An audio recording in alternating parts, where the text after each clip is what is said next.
I think it will be very healthy for the India-U.S. relationship. It's already very healthy. Sometimes we get concerned about how close India is buying oil and gas from Russia.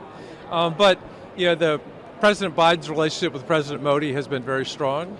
And we have an enormous Indian-American population in the United States, leading so many businesses, professors in universities, lots of small businesses. Having the first woman of Indian descent be the first woman and the first person of Indian descent as our president will send a very good message to the 1.5 billion people who live on the subcontinent. No, and I would tell you why. It was a big idea when my father had Mr. Ron Brown to get elected to be the DNC chairman. That was something new. It was a big idea to talk about a woman being on the ticket. It was a big idea to talk about a free South African and free Nelson Mandela, a two-state solution in the Middle East. And now this is commonplace. We've seen a president, a female Democratic nominee before, and Mrs. Hillary Clinton. Now we see another Democratic nominee that's a female, and Ms. Harris. We've seen a vice president to be a female.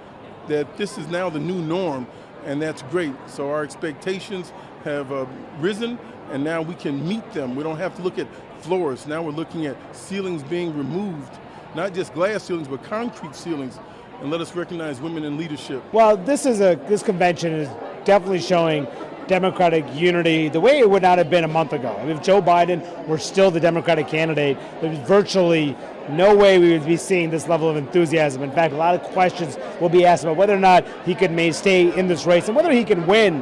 What is different now is that there's enthusiasm because they believe that Kamala Harris could win this race. They believe that she is actually someone who could bring in a new coalition of voters, potentially attract Republican voters, and get them over the finish line. I would say there's probably more enthusiasm now than there was in the Hillary Clinton convention, in large part because people are really energized in the Democratic Party about trying to stop Donald Trump. They believe that she's a candidate who can do that. There was a view back in the Hillary Clinton days that she was the favorite, that Donald Trump really had no shot. It was a much different view within the party when it was Clinton versus Trump versus Harris versus Trump. However, comparing it to 2008 is much different. Barack Obama brought in a whole different level of energy. I don't think you could really compare what Kamala Harris is to Barack Obama. It was a whole different Democratic Party back then, a whole different generation of candidate and the like. But nevertheless, you are seeing a Democratic Party that has its base back and is ready to compete against Trump in November.